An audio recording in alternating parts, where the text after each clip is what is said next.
Hello dear students, कैसे हो आप सब। आपका बहुत स्वागत है हमारे इस प्यारे से चैनल में जिसका नाम है ईडू लॉन्चर। बच्चों, ईडू लॉन्चर पे हम आखिरी के सफर में आ चुके हैं हमारे ग्रेविटेशन चैप्टर पे, जो टॉपिक है ग्रेविटेशनल पोटेंशियल एनर्जी और उसके साथ ही एस्केप वेलोसिटी। ये दो टॉपिक्स को हम इस वीडियो में एक्सप्लोर करने वाले हैं आपके इस प्यारे से नन्हे मुन्ने सर के साथ, अरविंद सर के साथ में। तो ग्रेविटेशनल पोटेंशियल एनर्जी क्या होती है, सबसे पहले आप पढ़ोगे कि पोटेंशियल एनर्जी क्या होती है। क्या होती है पोटेंशियल एनर्जी बच्चों? पोटेंशियल पोटेंशियल एक इंग्लिश वर्ड है, और पोटेंशियल से क्या समझता है? You have so much potential sir, you have so much potential. What is mean it? Potential का मतलब क्या होता है कि अंदर में जो एनर्जी स्टोर है उसको हम क्या कहेंगे? Potential energy. ठीक है, देखो हमने पिछले लास्ट क्लास में पढ़ा है कि जो एनर्जी स्टोर रहती है किसी भी बॉडी में, उसके स्टेट के वजह से, पोजीशन के वजह से, उसी को हम क्या बोलते हैं? Potential energy. This energy is relative. ये एनर्जी रिलेटिव रहती है, मतलब संबंधित रहती है। कोई किसी के रिलेट में देखेगा तो उसको ज्यादा एनर्जी है, कंपैरिजन में करेगा तो ज्यादा एनर्जी है, कम एनर्जी है। और ये इंक्रीज होगी जब भी हम ऊपर जाएंगे। तो पॉइंट पे आप डालोगे, सबसे पहला पॉइंट डालोगे ये कि जैसे ही आप हाइट इंक्रीज कर रहे हो, मतलब ऊपर जा रहे हो, वैसे वैसे पोटेंशियल एनर्जी भी इंक्रीज होगी। इसको समझते हैं हम छोटे से नन्हे मुन्ने एग्जाम्पल से। देखो, जैसे लास्ट क्लास की ये एग्जाम्पल है कि यहाँ पे तीन दोस्त हैं, चुन्नू मुन्नू और सुन्नू, चुन्नू मुन्नू सुन्नू, ऐसे तीन दोस्त हैं। तीनों दोस्तों ने सोचा कि हम यहाँ से कूदेंगे, यहाँ से कूदेंगे नीचे, और यहाँ से ये कूदेंगे बेचारे नीचे। बताइए सबसे ज्यादा चोट लगने के चांसेस किसको है? सुन्नू को, क्योंकि सुन्नू ज्यादा ऊपर है। जितनी ज्यादा हाइट उतनी ज्यादा पोटेंशियल एनर्जी। सर इससे क्या समझा? सर इससे क्या समझा? बच्चों, पोटेंशियल एनर्जी ज्यादा रहेगी तभी तो चोट ज्यादा लगेगी, क्योंकि पोटेंशियल एनर्जी नीचे आते वक्त कन्वर्ट हुई काइनेटिक एनर्जी में, और एनर्जी हमेशा कंजर्व होगी। और ये नीचे लगाएगा फोर्स, तो जमीन भी इस पे लगाएगी फोर्स, जिसकी वजह से फुई फुई हो जाएगा, ये प्रॉब्लम हो जाएगी इसको। समझ गया? तो देखिए जैसे जैसे ऊपर जाएंगे वैसे वैसे पोटेंशियल एनर्जी जो है वो इंक्रीज करते जाएंगे। तो इसके बाद क्या बोला? We had assume that potential energy of an object of mass m at height h। हमने अज्यूम कर लिया है कि पोटेंशियल एनर्जी किसी मास m का एट हाइट h, एक सेकेंड, पोटेंशियल एनर्जी किसी मास m का किसी हाइट h तक, h पे, ग्राउंड से, ये है mgh। देखो पोटेंशियल एनर्जी का फॉर्मूला आपने याद किया होगा। Potential energy is equal to mgh असली एनर्जी सच सच mgh। देखो देखो देखो mgh रहती है, लेकिन ये छोटे हाइट के लिए बच्चों, छोटे हाइट के लिए। ठीक है, और ग्राउंड पे कितनी रहती है potential energy? 0। when h is small as compared to the radius of the earth, we can assume g to be constant and can use the formula mgh। ये mgh हमेशा ध्यान रखना छोटे हाइट के लिए।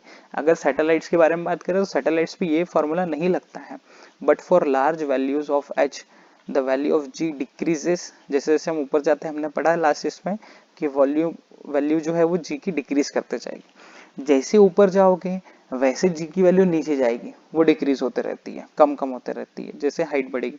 For an object at infinite distance, जो कि बहुत दूर है अर्थ से, the value of G is 0। उसके लिए वैल्यू ऑफ जी 0 हो जाएगी, क्योंकि जी का फॉर्मूला क्या होता था? gm/r²। जो इनफाइनाइट पे है उसकी इसकी वैल्यू कितनी हो जाएगी? जी की 0। अगर नीचे इनफाइनाइट तो ऊपर यहाँ पे आ जाएगा 0।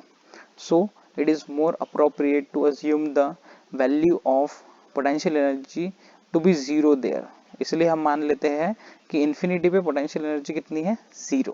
इन्फिनिटी पे पोटेंशियल एनर्जी 0। दस फॉर स्मॉलर डिस्टेंसेस, छोटे डिस्टेंसेस के लिए, छोटे हाइट्स के लिए पोटेंशियल एनर्जी जो है, ये potential energy is less then 0। ये कैसे रहेगी लेस देन 0? मतलब कि नेगेटिव। कैसे रहेगी? Negative. Negative when an object is height h, जब वो हाइट h पे है, from the surface of the earth, it's potential energy is. तो पोटेंशियल एनर्जी का यहाँ से फॉर्मूला मिल गया हमें बच्चों। देखो रिवाइज करवा देता हूँ, क्विकली समराइज कर देता हूँ मैं आपको कि जैसे जैसे ऊपर जाओगे आपकी हाइट जब बढ़ते जाएगी, आपकी हाइट नहीं, जैसे किसी चीज की भी हाइट बढ़ी है तो उसके अंदर पोटेंशियल एनर्जी भी ज्यादा रहती है। हाइट बढ़ी मतलब पोटेंशियल एनर्जी भी ज्यादा रहेगी। उसके बाद में जैसे जैसे हम सरफेस पे रहते हैं, सरफेस पे कितनी पोटेंशियल एनर्जी रहेगी? सरफेस पे मतलब ग्राउंड पे, on the ground potential energy कितनी रहेगी, 0। और उसके बाद में हाइट पे, एक हाइट पे पोटेंशियल एनर्जी कितनी आ जाएगी, 0। कौन से हाइट पे, इन्फिनिटी पे। कौन से हाइट पे, इन्फिनिटी पे। क्लियर। और ग्रेविटेशनल पोटेंशियल एनर्जी का फॉर्मूला ध्यान रखिए, G M M upon R plus H, G M M upon R plus H. और ये नेगेटिव रहता है। पोटेंशियल एनर्जी कैसे रहता है, नेगेटिव। क्यों नेगेटिव रहता है ये भी समझ लीजिए, क्यों नेगेटिव रहता है ये भी समझ लीजिए। क्योंकि प्लैनेट्स के अराउंड वो घूमने वाला है और उसको एनर्जी उधार में मिल रही है। किससे, प्लैनेट से। कौन किसको दे रहा है, सैटेलाइट को, सैटेलाइट को। अगर हम प्लैनेट्स की बात करें तो वो किससे ले रहा है, सन से। इस तरीके से ये खेल चलते रहता है। आई होप आपको ग्रेविटेशनल पोटेंशियल एनर्जी इजीली समझ गया होगा। फॉर्मूला क्या है, जी पी ई का minus G M M upon R plus H, minus G M M upon R plus H, H H. चलो आगे बढ़ते हैं। नेक्स्ट कंसेप्ट क्या है हमारा, एस्केप वेलोसिटी। एस्केप करना मतलब भाग जाना। किसको छोड़ के भाग जाना, अर्थ को छोड़ के भाग जाना। अर्थ की ग्रेविटेशनल फील्ड, अर्थ की ग्रेविटेशनल फील्ड को छोड़ के भाग जाना, फील्ड को छोड़ के भाग जाना। और भाग जाने के बाद ऐसा भाग जाना कि वापस अर्थ की ग्रेविटेशन के फील्ड में अपने आप तो नहीं आने वाला है। We have seen that when a ball is thrown upward, जब भी हम बॉल को ऊपर फेंकते हैं उसकी वेलोसिटी डिक्रीज करती है because of gravitation of the अर्थ, क्योंकि ग्रेविटी उसको अपने तरफ खींचती है। Thus the velocity becomes zero after reaching a certain height। कुछ हाइट के बाद, जैसे मान लीजिए आपने यहाँ से बॉल फेंका, क्या बॉल हमेशा ऊपर जाएगा, बिल्कुल नहीं सर। थोड़े समय तक ऊपर जाएगा, फिर मैक्सिमम हाइट कवर करेगा और फिर नीचे गिर जाएगा, होगा ना ऐसा। तो जब नीचे गिरेगा तो हम क्या बोलेंगे उसको, फ्री फॉल, फ्री फॉल। अब देखिए सवाल क्या है मेरा, सवाल क्या है, हम फिर से हम तीन अपने दोस्तों को बुलाते हैं, चुन्नू मुन्नू सुन्नू को। ये तीन दोस्त हैं हमारे, तीनों ने क्या किया, बॉल फेंका हवा में। इसने ऐसा फेंका पुचुक गिर गया, इसने ऐसा फेंका पुचुक गिर गया, इसने ऐसा फेंका थोड़ा सा ऊपर गया गिर गया। क्यों ऐसा हो रहा है, जैसे जैसे इनकी इनिशियल वेलोसिटी ज्यादा रहेगी, जैसे जैसे इनका जो फोर्स है, ताकत है वो ज्यादा रहेगा, वो जो बॉल है वो उतने ऊपर जाने वाला है, वो जो बॉल है उतने ऊपर जाने वाला है। तो यहाँ पे उसकी फाइनल वेलोसिटी कितनी हो जाएगी, 0, क्योंकि at upper most position final velocity कितनी हो जाएगी, 0। और नीचे से ऊपर जा रहा है तो v0 और एक ऐसा रहेगा नेगेटिव। अब देखिए मैक्सिमम हाइट का फॉर्मूला अगर हमें निकालना है तो वो आएगा थर्ड इक्वेशन से, v square is equal to u square plus 2as। v की वैल्यू 0, क्योंकि ऑब्जेक्ट नीचे से ऊपर जा रहा है। u इधर आएगा तो क्या हो जाएगा, minus you, minus you. Okay, तो डिस्टेंस का कुछ ऐसा फॉर्मूला आता है, you square upon 2g, you square upon 2g, you square upon 2g। Thus higher the initial velocity, higher larger the height of the ball। देखिए simple सा common sense है, simple सा कॉमन सेंस है। क्या हुआ, एक फ्रेंड है हमारा और ये हम हैं, हमने दोनों ने बॉल फेंका और इसने भी बॉल फेंका। इसका थोड़ा सा ऊपर ज्यादा गया ना, रीजन क्या है, इसकी स्पीड ज्यादा थी, फेंकते वक्त इनिशियल स्पीड ज्यादा थी।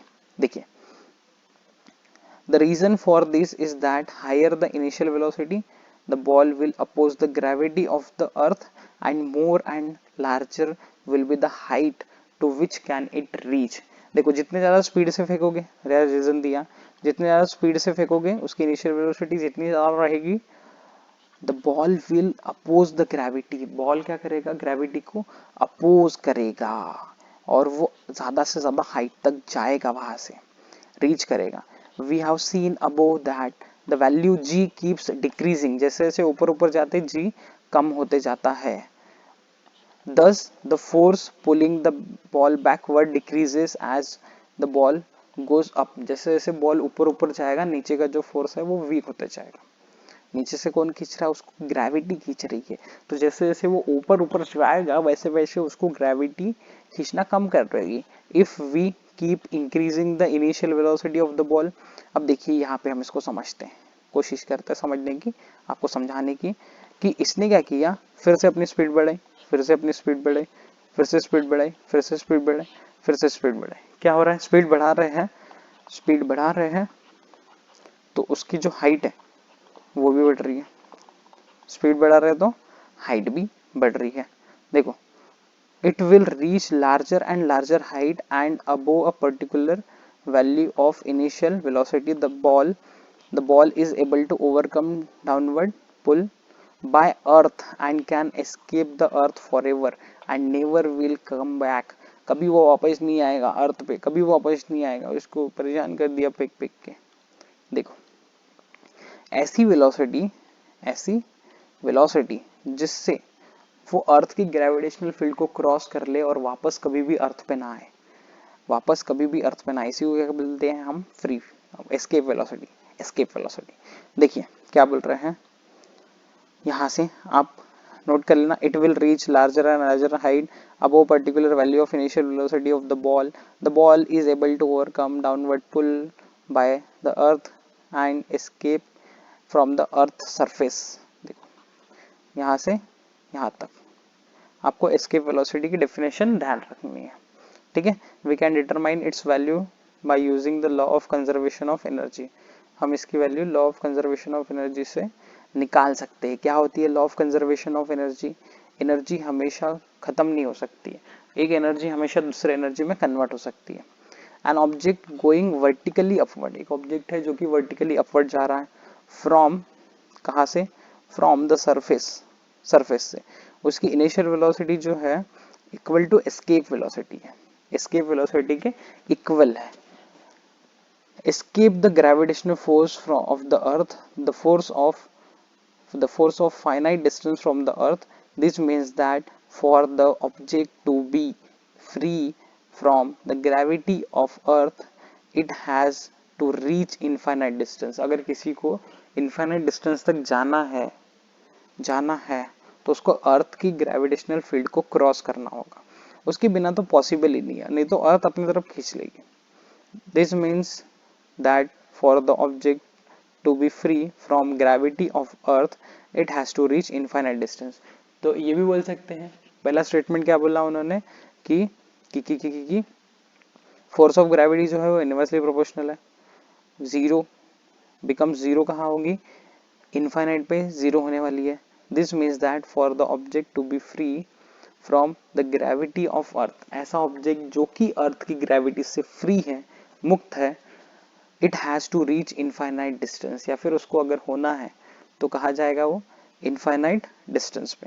That is the object will come to rest and ten infinite distance and will stay here. जो ऑब्जेक्ट है वो इनफाइनाइट डिस्टेंस पे पहुंच जाएगा उस वेलोसिटी से और वहीं पे रुक जाएगा। Okay, clear? एस्केप वेलोसिटी समझ गया होगा। अब इसका एक्सप्रेशन दिया हुआ है, कैसे एक्सप्रेशन निकाला है वो समझ लीजिए। देखिए, काइनेटिक एनर्जी का फॉर्मूला पता है sir, half M V square. Gravitational potential energy अभी पढ़ा सर, G_m_m/r। दोनों को ऐड कर दो, final is equal to initial. Conservation of energy ये लगाओ, तो यहाँ पे जो एनर्जी है टोटल वो है zero, half M V square और माइनस G_m_m/r। ओके, एक की साइड चेंज कर दीजिए। देखिए यहाँ से इजी बताते हैं, इसकी साइड चेंज कर दीजिए इधर, तो ये हो जाएगा G_m_m/r half M V square. तो देखिए, एक m से एक m cancel, Gm divided by r is equal to 1/2 v square. 2 को उधर भेजिए तो ये हो जाएगा कितना हो जाएगा? 2Gm/r, 2 good morning upon r। Gm मतलब क्या? Good morning. No, good morning नहीं, v के पास जो स्क्वायर है उसकी रूट कर दो यहाँ पे, तो ये जाएगा 2Gm डिवाइडेड बाय r। ये हो जाएगा आंसर। और ये एस्केप वेलोसिटी का फार्मूला है, ठीक है, याद रहेगा एस्केप वेलोसिटी का फार्मूला √2Gm/r। ओके, तो ये वैल्यू है कितनी? देखिए, √2Gm/r तो समझ गए हम, √2Gm/r। और दूसरी वैल्यू क्या हो सकती है? √2Gr, √2Gr। कैसे है ये formula? Gm is equal to Gr square. ये कैसा है फार्मूला? अरे पगुआ, जीएम अपॉन आर स्क्वायर किसका फार्मूला था? जी का, जी का। इसको इधर बुला लिया, इनकी नौकरी छुट्टी। तो जीएम इज इक्वल टू क्या आ जाएगा? G R square. यहाँ रखा गया जी आर स्क्वायर, एक R cancel, under root 2 GR। Spacecraft को इतनी स्पीड चाहिए 11.2 किलोमीटर पर सेकेंड अगर अर्थ की ग्रेविटेशनल फील्ड को छोड़ के भागना है तो। Spacecraft which are sent to the moon और other planets have to have the initial velocity larger than escape velocity. उसकी इनिशियल वेलोसिटी कितनी ज्यादा रहनी चाहिए? एस्केप वेलोसिटी से ज्यादा, एस्केप वेलोसिटी से ज्यादा velocity, so that they can overcome earth gravitational attraction। so देखते हैं क्या होगा कि कौन ओवरकम कर जाएगा अट्रैक्शन, कौन अट्रैक्शन में फंसा हुआ रहेगा and can travel through these object, और वो इस ऑब्जेक्ट से भी ट्रैवल कर सकता है। ओके ओके, देखिए weightlessness in space, space travelers as well as objects in the spacecraft appear to be floating। देखा होगा हमने कि स्पेसक्राफ्ट के अंदर या फिर ऊपर में स्पेस में ऑब्जेक्ट्स जो है वो फ्लोट करते हैं। Why does this happen? क्यों ऐसा होता है? क्यों ऐसा? Though the spacecraft is at higher height, ये स्पेसक्राफ्ट जो है वो बहुत ऊपर है surface of the earth, the value of G there is not zero. वहां पे जो वैल्यू जी की है वो जीरो नहीं है, कम है, लेकिन जीरो नहीं बोला गया है ना। In the space station, in the space station the value of G is only 11% less than its value on the surface of the earth. देखो खुफिया जानकारी दे रहे हैं हमें, क्या बोल रहे हैं? Value of G is less than, ये लेस देन होगा 11% किससे? किससे बताइए, 11% किससे कम होगा? Than its value on the surface of the earth, surface of the earth, surface of the earth. ठीक है। Weightlessness is cause by there being in state of free fall. Weightlessness कब होता है? सबसे इंपॉर्टेंट चीज, वेटलेसनेस कब होता है? जब फ्री फॉल होने वाला रहता है। जैसे समझिए हम लिफ्ट में बैठे हुए हैं, ये खड़े हुए हैं सर, लिफ्ट में कौन बैठता है, और लिफ्ट के सारे तार एकदम से टूट गए, लिफ्ट एकदम से नीचे आने लगेगी, तो इसी को कहेंगे फ्री फॉल। और फ्री फॉल के अंदर ही हमें एक नई तरीके की प्रॉपर्टी देखने को मिलती है, weightlessness.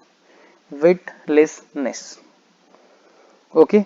As the velocity of free fall does not depend on property of object, free fall की जो प्रॉपर्टी है वो ऑब्जेक्ट पे डिपेंड नहीं करती है, वो डिपेंड करती है वेलोसिटी पे। The velocity for free fall is same for all the spacecraft, सबके लिए जो एस्केप वेलोसिटी वो सेम है क्या?